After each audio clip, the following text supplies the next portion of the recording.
question that teenagers have to ask themselves eventually is, who are you? And I actually got to realize who you are isn't about your surname, isn't about your favorite color. It's actually more than that.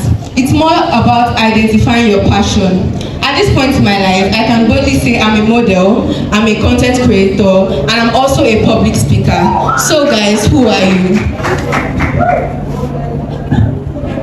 Thank you. So, who am I? I am Otoyo Genetega Jason, and also known as Just Jason.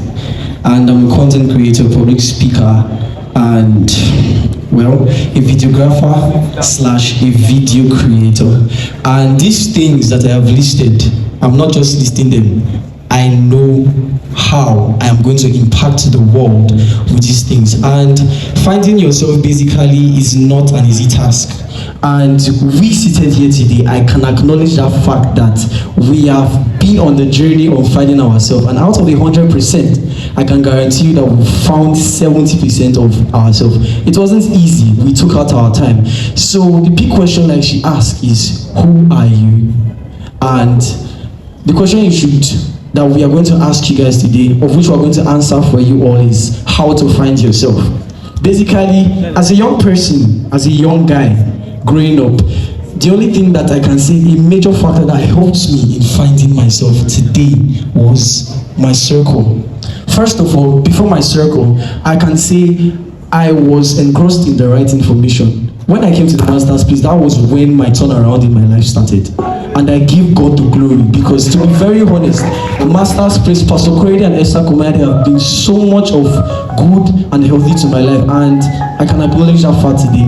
And after which, I went on proceeding, listening to the messages, listening to the right information. And the last thing which I needed to do, because God will not come down from heaven to come and do your things for you. You have to take your personal decisions by yourself. So I needed a group of right-minded people, like-minded people who thought like me, because personally I think I am like Joseph in the Bible. I have so many dreams and I speak out, and I don't need negative people around me. There's one saying that you cannot control the people that come into your life, but you can control the people that stay. So I chose the people that stayed in my life, and I made sure that they were positively minded people who can actually contribute and actually add to my dreams. So this was one of the major factors that I knew that I used to find myself. Thank you very much. Okay, thank you very much, Tega. But Miracle and Daniel, who are you? Okay, let me go first. Who are you is it's a very small question. I won't say it's a very big question, but firstly, you should know that you are you. There is no another version of you. Yes. Even twins, they don't have the same dream and they don't behave in the same way. So you should know that you are you and there is no another version of you. Even if you were created twice, you won't have the same thing in you. So I am Daniel, also known as God in DC, a content creator, a model, and also a singer. So the big question is, who are you? Who are you? Definitely. The question is about your identity. What's your value? There's one saying I get to learn in life that someone told me that was like, you may be Dangote, you may be brigade, whatever. If you're coming into Echo Hotel, you will use your leg to come down. If you like come from a private jet, from Rolls Royce, Lamborghini, it's your leg that you use to enter the building. Then the question there is, who are you entering the building? So definitely, for me, who am I? I'm Miracle, also known as Always Smiling. Anyways, I'm a content creator, a public speaker. I'm also an upcoming chef, a model, and also a scriptwriter. That's why I am. And also for how to find ourselves, like what the guy said. I didn't have a circle growing up because I grew up in so many challenges that I really didn't have time for, okay, I have these friends. It was school back home. So for me, I think I get to find out myself. I think I found out myself in pain. I won't say what I went through actually made me know who I wanted to be. So I feel God actually made me went through those phases in my life to actually make me now, okay, this is all.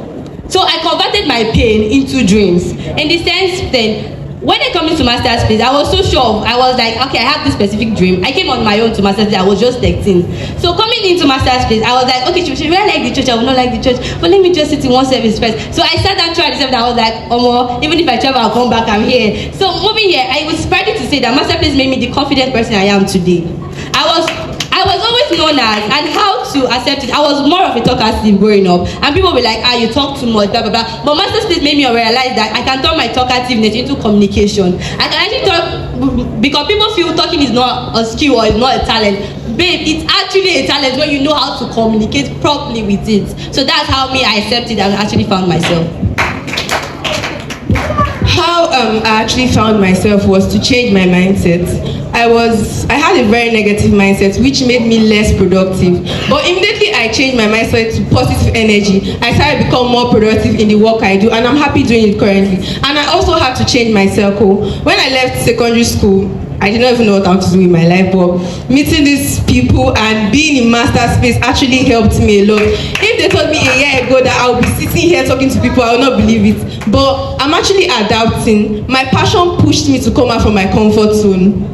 So technically, one thing I also actually realized, when growing up, like let's say from 5, 6, 7, 8, 9, 10, we're not really concerned. We all know that we're going to make it in life. We're all sure that, oh, this doctor, now me want me doctor. I was so sure I wanted to be a first lady. Anyway, that did not change it. Anyway, so everybody was so sure what they want to become. Nobody was having this. I think moving on to a teenage age, sorry to say, many people feel teenage age is more of an age that, oh, this is your time, you don't have anything to stress about, it's 20. But sincerely speaking, teenage age is clouded with a lot of emotions. It's when you get over the teenage age, you now start saying that, oh, my nose is not straight, oh, I know fine, or no. One thing, like, you now start seeing people saying that, oh, this person has class, this person does not have class. Or you now start saying that, am I going to make it in this life? Or what? That's when you now start like having time to discover yourself. So for me, I feel teenage age is so much inside that many people, adults, sorry to say, but adults feel it's easy, but it's not. Whatever step you take determine your next. And I can actually remember from our mentorship, that was like, I think last 2 years, Pastor K said something, and since the day he said that thing, it actually like struck in my head. Currently, it's making more sense to me, because while I was still growing, I never knew who I was. I was so many things at the same time, and I was not able to balance anything. So, listening to Pastor K, focus on a particular thing, pick a niche, and I picked it up. Then the statement that he made was, pay the price now and play later, or play now and pay the price later. That play now and pay the price later is where you can hear of the saying, a fool at 40, because that's when you start paying the price. Basically, now I can actually boldly tell myself, because I have what I am focusing on, even when I go to school, this is my focus. So basically now I'm on a standby, and I'm thankful to God for that. Okay, moving on to the education part, like everybody, some people just finished WAEC. So let me not lie. I was so sure moving into SS1, trying to figure out what course. I was so sure I was going for arts, and everybody was like, oh no, I was like, I want to go for law, because you cannot win me in an argument, especially when I know what I'm saying. Like, I'm so you for that. So, like, I was so sure, based on I could hold a strong argument and I could actually bring out facts. I was so sure that I wanted to be a lawyer. Getting to the exam hall when I was writing maths, I cannot forget. I was actually sweating, thinking, wait, is it law I want to go for?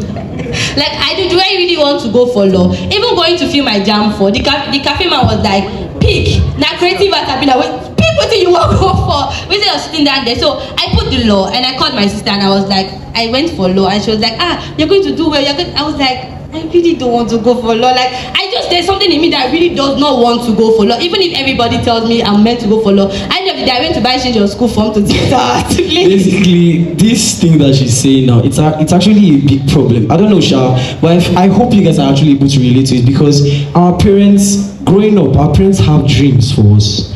And they tend to put their dreams in front of us, making us forget that personally we have dreams. Even our teacher, Mr. Tammy, said it in the beginning. He said, doing what your parents want you to do is good, but forgetting that you have personal goals is the problem. So it's actually a huge problem where young people will tend to want to make mama proud, and you forget that your happiness is actually at stake.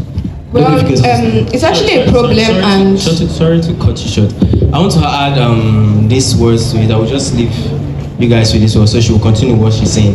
We should know that school does not write your future. You write your future yourself. You should know. well, there's this problem, and I also have a question too. Why most children are blinded by what their parents want is because their parents are actually the one paying their bills. They are literally the one doing everything for them. So there's this ideology that you have to live up to your parents' expectation, thereby fulfilling some of your parents' dreams. But what if your dreams are not in line with your parents' dreams? What do you do? Basically, I would say that one. Even me, when I was growing, I want to give a quick story. When I was like, before they